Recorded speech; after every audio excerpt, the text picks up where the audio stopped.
In this session, I'd like to jump into a new topic, which is about shared memory and its relaxed behavior and ordering.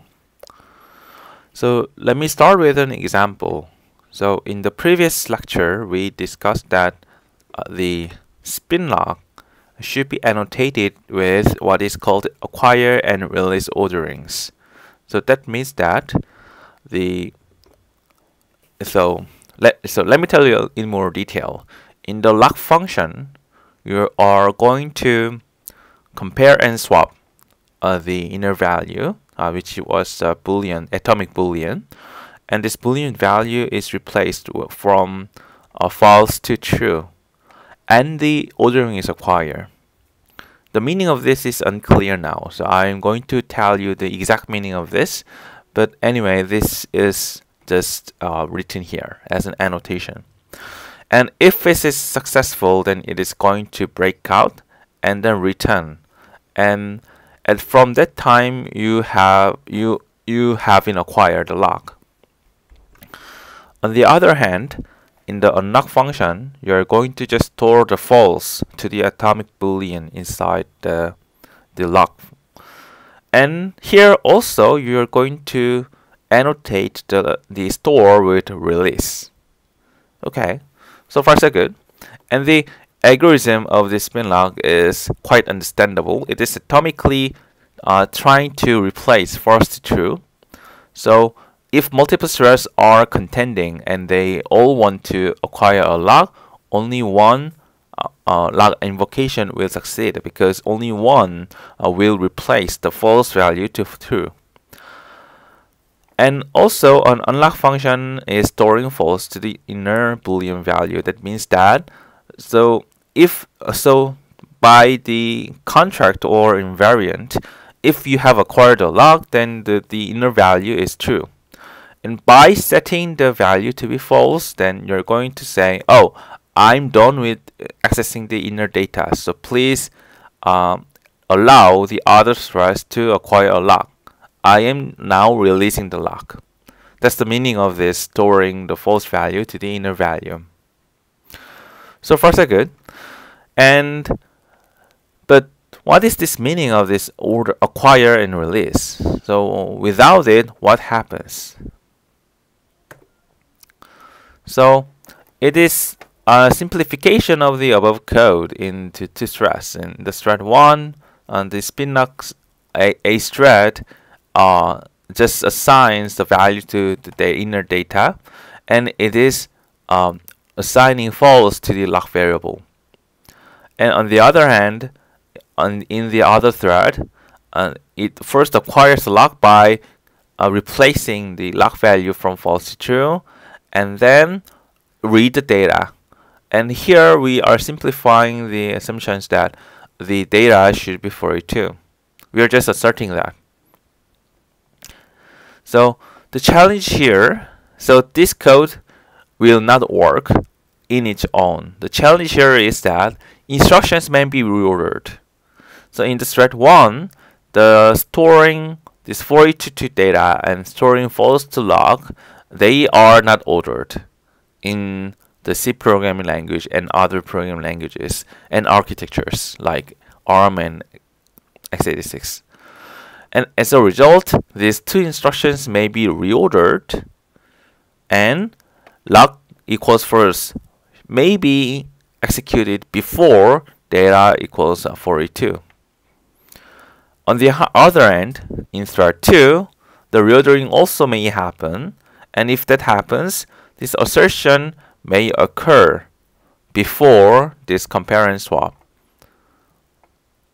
So this is actually happening in the real implementations of the architectures and programming languages. So it is the reality. We have to admit that.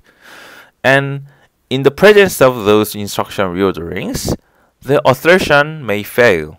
If any of the reorderings in thread 1 or reorderings in thread 2, any of them happens, then the assertion may fail. Let me see why. So here, if the thread 1 is reordered, then lock equals false may be executed first, and then this thread 2 may resume the execution, and it is trying to atomically replacing the lock value, and then do assertion. However, the data has not been initialized because thread 1 instructions are reordered. Data equals 42 are not executed yet, so we cannot assert that, or assertion fails on this equality. On the other hand, if thread 2 is reordered, then assertion data equals 42 may be executed first, and if it is the case, then the assertion fails because data has not been assigned yet by thread 1. So the moral of the story is that if any of the reordering happens, the assertion may fail, and as a result, we need to forbid such reorderings. A release and acquire are such a mean for forbidding these reorderings. When lock equals false is released, then it is not going to be reordered with the above instructions. And if this lock.compare and swap is annotated with acquire, then the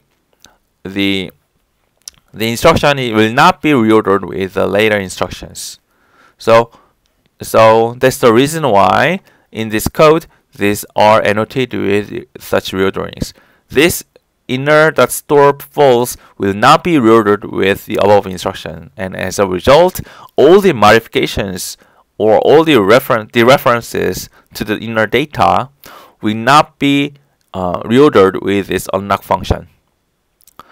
Furthermore, in the lock function, it is annotated with the acquire function, and as a result, all the accesses, all the read accesses and write accesses to the inner data after this lock function will not be reordered with this lock function. So that's the purpose of this acquire and release. So far so good, but this is an example of reorderings, an example of a way to forbid the reorderings. So in this lecture from on, we'd like to study how much instructions may be reordered, and how can we forbid such reorderings to our purposes. So let me first summarize the problem, the challenge we want to address. The challenge here is non-determinism, basically. Instructions may be reordered, and it introduces a lot of non-determinism. And as a result, we need to somehow have a way of reasoning about this non-determinism. So let me tell you in more detail. So in sequential programming, memory is just a mapping from location to byte. Here, the location may be addresses, but it doesn't matter for our purposes. So memory is basically a location to byte mapping. But the problem is that you can no longer be able to think of it as just plain storage because of these two non-determinisms. So first source of non-determinism is very much expected. The threads are interleaved. So load and store instructions of multiple threads are interleaved, and as a result, they may have a combinatorially explosive number of behaviors due to the instruction orders among multiple threads. So that's the first source of non-determinism, but it is very much expected, by the way, because anyway there are multiple threads and they are executed one at a time, and as a result, we should be able to reason about all possible orderings or interleavings of the thread executions. The second source of non-determinism is a little bit more difficult to expect. It is the reordering that we discussed just before. Load and store instructions inside a single thread may be reordered, and as a result, the unintuitive behaviors may happen. So in the previous example, I said that reorderings may break the invariant of the spin lock. It may happen for other kinds of concurrent programs, so I will show you the examples shortly. So okay, there are two major sources of non-determinism in the shared memory, and we need a strategy to tame those non-determinisms by forbidding unintended behaviors. So each source 1 and source 2, have a way of taming. And for the source 1, thread interleaving, and the non-determinism arising from thread interleaving, we are going to apply atomic instructions. Here, example is a concurrent counter. It is a simpler example than split lock, and so I will show you this. And suppose that there is a shared integer that is initialized with 0, and two threads A and B are trying to increment it by 1. So a programmer may write this. Let's read the pointer by a load instruction, and then add 1 to the value and store it back. Okay, so far so good. But it is actually not a counter because of the interleavings. So it may be possible that the thread executions are unfortunately interleaved, and as a result, the end result will not be 2. So it should be 2 if it is counter, because thread A and thread B are each incrementing the value by 1. But if the thread execution is unfortunate, then the resulting value is 1. So here's the example. Thread A reads the counter value, which is 0, and thread B is also reading the counter value, which is also 0, because it is not yet been incremented. And A is storing the value 1, which is 0 plus 1, and B is also storing the value 1, because it also read the value 0 from the counter. And the end result is that the counter is 1, which is very wrong for a counter, and it is actually an unintended behavior due to unfortunate scheduling. So let me explain why. So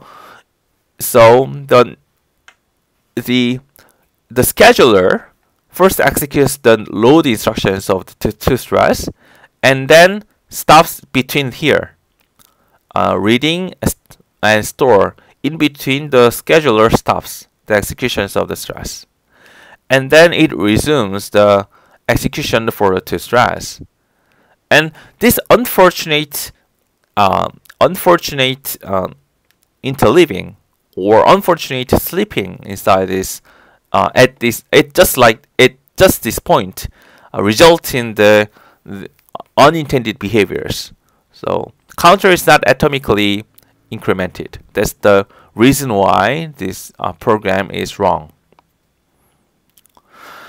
So in order to forbid such unintended non-determinism, we basically want to mandate that scheduler cannot stop here. Scheduler can stop here before the load instruction or after the store instruction, but it cannot stop at the between here, because if that happens, then the strange behavior of a counter may occur. So in order to do this, we should introduce an instructions that atomically read and write to the target location at the same time. So it is usually called atomic instructions or read, modify, write instructions, because it reads and modify and write back to the target locations. There are a few instructions that do that. For example, swap, compare and swap, and fetch and add. But for this example, what we need is fetch and add. It is doing the thing that is very much expected from the name. It reads or fetches the value and add 1 and then store it back to the target location. That's the meaning of fetch and add. And if you use such atomic and read, modify, write instructions, the counter no longer shows the unintended behaviors, because the scheduler cannot stop in between the read and write of the instructions. So that's the reason. The reason is that in the implementation, the architecture also provides these read, modify, write instructions. that is guaranteed to be executed in atomically. So that's the reason why it can actually be implemented on top of these architectures. Okay, by the way, so as a result, in any scheduling, either A or B may execute its instruction first, and without loss of generality, we can say that, oh, let's execute A first. And if that happens, A will atomically increase the target location by 1, so counter becomes 1 in here. And B cannot interrupt the execution of A and execute its own instructions because A's fetchNet instruction is atomically executed. B is the same. B's fetchNet is atomically executed, so it cannot be interrupted. And as a result, at the end of the execution, the counter should be 2, which is the intended behavior of a counter. So the moral of the story is that thread interleaving may introduce nondeterminism, and that nondeterminism can be tamed by what is called read modify, right, or RMW instructions.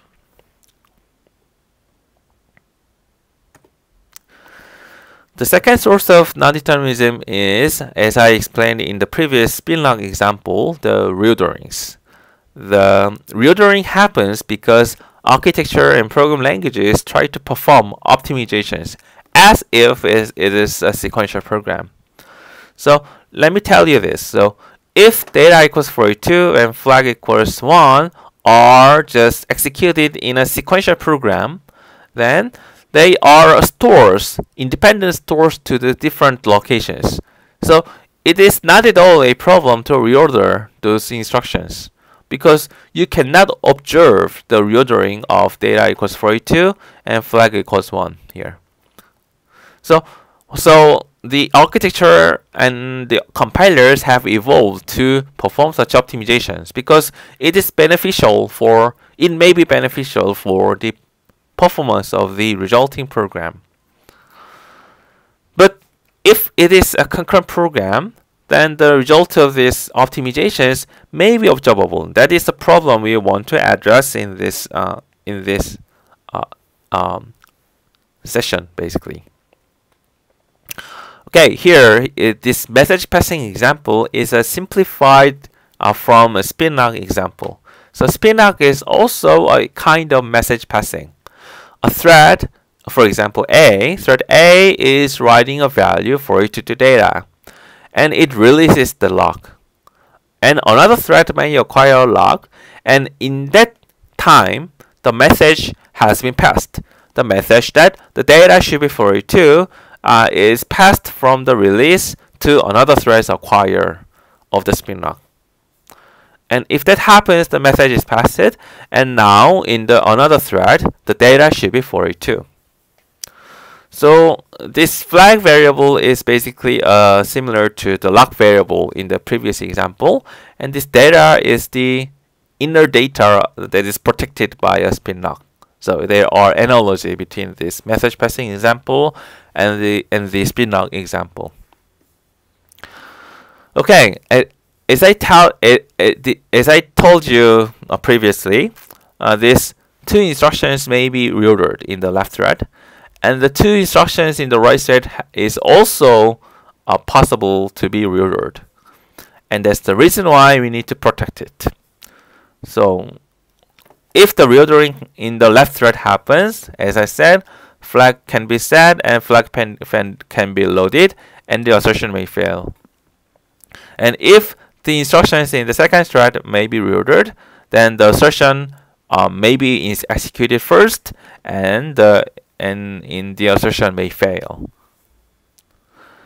Okay, so this is very much unintended behaviors for the purpose of this example, because in this example we want to use flag as the signal variable, and we want to pass the information that the data should be 42 from the first thread to the second thread. Okay, so that is basically the problem we want to address, and such additional behaviors that is not observable in the interleaving semantics, that is only possible due to reordering, is usually called to relaxed behaviors in the literature of this concurrent programming. Okay, so the reason why this doesn't have a specific name is that thread interleaving is very much expected. You are not going to this arises from the fact that threads are executed in parallel. But this is different. The reordering is arising from the fact that the underlying runtime systems like architecture and compilers are performing optimizations. So it is specifically named as relaxed behaviors that if a behavior is arising only from reorderings. So the thread interleaving semantics is the standard. So and it is the actual. So it is this interleaving semantics alone is quite studied well in academia, but the semantics due to reorderings have been studied only for the last 5 or 10 years, because it is the difficult part of the concurrent programming, and yet it is actually used in it is the reality that is implementable in the runtime systems. Okay, so it is problem. The relaxed behaviors are problems. Then we somehow want to tame the relaxed behaviors. And the way to do so is, as I said, release and acquire, and other kinds of ordering primitives. And the primary way to do so is what is called a fence. If the fences are inserted in between, for example, between data equals 42 or and flag equals 1, then it is guaranteed that the two instructions will not be reordered at all. If the fence is inserted between the first and second lines of the second stress, then it is also guaranteed that these two instructions will not be reordered. And by inserting fences, we can quite restore the invariant of this concurrent program. The data should be 42 at the assertion lines. The other way is, as I explained, release acquire ordering, because the release forbids the reordering of the previous instructions and the release store, and acquire instruction forbids the reordering of the acquire instruction and the later instructions. And as a result, they are strictly ordered, and reordering is impossible, and the relaxed behavior is impossible if we are annotating them with release and acquire orderings. Okay, that is basically the relaxed orderings of the message passing example.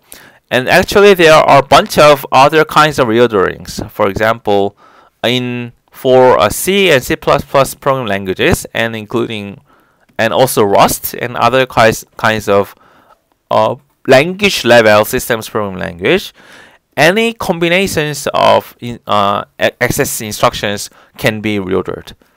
Load, store, and read, modify, write, it doesn't matter. All two instructions can be reordered as far as they are not accessing the same location. So if you're reading from X twice, then they will not be reordered. But if you're, for example, writing to different locations, and they can be freely reordered. And it doesn't matter whether the instruction is store or load or read, modify, write. All instructions can be reordered. That is the contract between the programmers and the compiler, and the compiler is more than happy to reorder those instructions. It is actually happening in the real world. And as a result, many kinds of strange behaviors may happen. So let's suppose that the X and Y are all 0 at the beginning of the execution. And for this example, in the left thread, X is assigned with 1, and then it reads Y. And in the second example, Y is assigned 1, and in the second thread, y is assigned 1, and then x is read.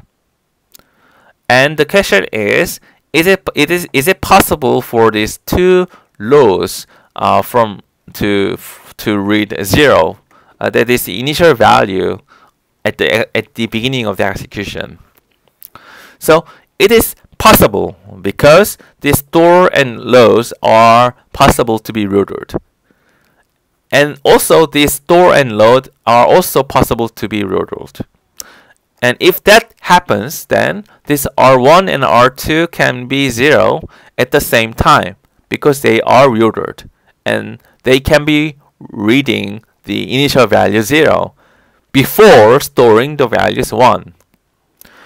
Recall that this is impossible in the interleaving semantics because either x equals 1 or y equals 1 should be executed first. And if that happens, then if x equals 1 is executed first, then R2 must be 1 because x is 1 is executed before the execution of this R2 equals x. But it is not the case in the presence of reorderings. In the presence of reorderings, R1 and R2 can be reordered to the beginning of each thread, and then they can read 0 from the initial value. Similarly, there is a similar behavior, a similarly looking behavior that is called store hoisting. And this example, it is reading the value here and then writing to the y. It is reading y and it is writing to x. And the question is it possible that this R reads from the later store here and R2 reads from the later store here? In the interleaving semantics, it is impossible because either the load in the left thread or the load in the right thread should be executed first. And if the load in the left thread is executed first, then it should read from the initial value 0. And this behavior is impossible in the interleaving semantics. But again, if the instructions may be reordered, this y equals 1 and x equals 1 can be executed before their corresponding companion read instructions. And if that happens, it is possible that R1 is 1 and R2 is 1 at the same time because x equals y equals 1 are already executed before the reading from these locations. So in the actual architecture, in, for example, ARM, this load hoisting happens about once in, for example, 1,000 or 10,000 times. And store hoisting happens once in millions or 10 million times. So it is rare, but it is happening. That is a problem. And it is worse that it is rare, and because this relaxed behaviors is observable only rarely.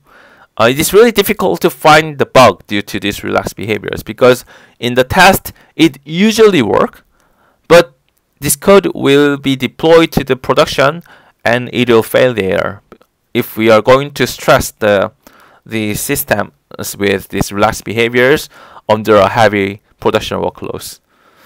So because of this, it is much more difficult to find such a bug, such a concurrency bug. And there are many other kinds of Java, the test cases like this. So Java causality test case is one of the most important and one of the most well-known test cases. And you can click here and see what's going on there and what should be possible and what should be impossible in relaxed behaviors. By the way, the 3 examples are wrong because it is written about 20 years ago. And it no longer holds in the modern understanding of the relaxed behaviors. So please, for the purpose of this course, please make sense of the above examples. Please understand what's going on with the examples and how they should be allowed in the by the possible reorderings. Okay, so as I said, we can forbid the relaxed behaviors by inserting ordering primitives, and the first way to do is release acquire. So release store, as I said, cannot be reordered with earlier instructions, and acquire load cannot be reordered with later instructions. That's the reason why this message passing example with release acquire synchronization actually achieves the purpose of this example. The two threads are properly synchronized, so there cannot be the unintended relaxed behaviors. Another way to forbid such behavior is, as I said, we are going to insert fences in between, and if that happens, all the instructions before this fence are ordered before all the instructions after the fence. So similar to the above example, these two instructions are ordered, and these two instructions are ordered. And as a result, the unintended behavior will not happen for this example with sequentially consistent fence synchronizations. So as I said, SC fence, what is called SC fence is forbidding any reordering across itself, and this relax is just for placeholder tag that says, oh, I don't impose no ordering constraints.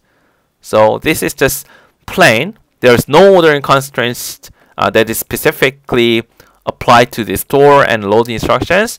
But thanks to these fences, anyway, they cannot be reordered. Okay, so far so good. So far, we discussed the challenges of relaxed behaviors and how to tame them with this release acquire synchronization or SC fence synchronization. But we need to somehow know better about the semantics of these relaxed behaviors and orderings in order to build bigger systems. So this is just a small example. But in reality, we want to deploy a large-scale concurrent and parallel systems that includes quite large data structures, concurrent data structures. And in order to do so, we need to know the precise meaning of these relaxed behaviors and orderings. What is specifically allowed in architectures and programming languages, and what is specifically disallowed in the architecture and programming languages, and how to order them, how to order the relaxed behaviors with these fences or access orderings. That is the question we need to answer before writing a real-world, realistic and concurrent data structures. So there are roughly three approaches to modeling relaxed behaviors and orderings. So I'm not saying that this is actual execution in the architecture or programming languages, but they are just modeling for programmers. The runtime systems are executing concurrent programs as if it is in the model. So for the purpose of concurrent programming at the higher level, we only need to know about the models, not the actual implementations of the instructions. So the first model or the first approach is just disallowing the shared immutable accesses altogether. So there can be spin locks, there can be some set of provided constructs or primitives for concurrent programming, including spin lock, mutex, conditional variables, etc. But it disallows the use of any other kinds of shared immutable accesses. And if that happens, if there is no shared immutable accesses, then it is guaranteed that there will not be any relaxed behaviors. And as a result, we are effectively killing all the relaxed behaviors. But there are two problems. The first problem is that shared immutable accesses are essential. So they are actually deployed in the real-world production systems. The reason is that the SMAs are, they are essential for performances. relaxed behaviors are there for optimizations. And if we are going to depurpose or remove all the optimizations that is done by the runtime system, the performance will be dropped. We need to tame the relaxed behaviors in such a way that it will not reduce the performance too much, but still it achieves the synchronization that is necessary for our purposes. So the approach 1 is too slow, or it is not efficient sufficiently. And the approach 2 is constraining executions by what is called axioms. In that axiomatic semantics, we are going to construct a execution graph for each execution, and you're going to have many axioms that is describing what is intended and what is not intended behaviors of the execution. So there are two problems. It is less intuitive than the operation semantics that you may learn from the programming languages course. So it is just deciding whether a complete execution is valid or not, and as a result, in my understanding, it is very much less intuitive than the operational semantics. And the second problem is that it allows what is called out of thin air behaviors, which is a very bad behaviors that cannot be easily adopted by the real world programmers. And these bad behaviors is allowed by this axiomatic semantics. So it is a problem. And as a result, all the reasoning principles are not valid in the axiomatic semantics. And the third approach or third model is the what is called the promising semantics, and we're going to model these reorderings and relaxed behaviors with operational semantics. So, and the promising semantics is a major step towards this effort, and we are going to study this promising operational semantics at the next lecture. So to summarize today's lecture, we studied the problems or non-determinisms that is arising from concurrent programming, and one is thread interleaving, and the other is reorderings. And we saw the examples of those and how to tame those two kinds of non-determinism. And for taming the relaxed behaviors that is due to the possible reorderings, the second source of non-determinism, we have fences and excess orderings. And for the precise semantics of those relaxed behaviors and ordering, we are going to study the promising semantics from the next lecture.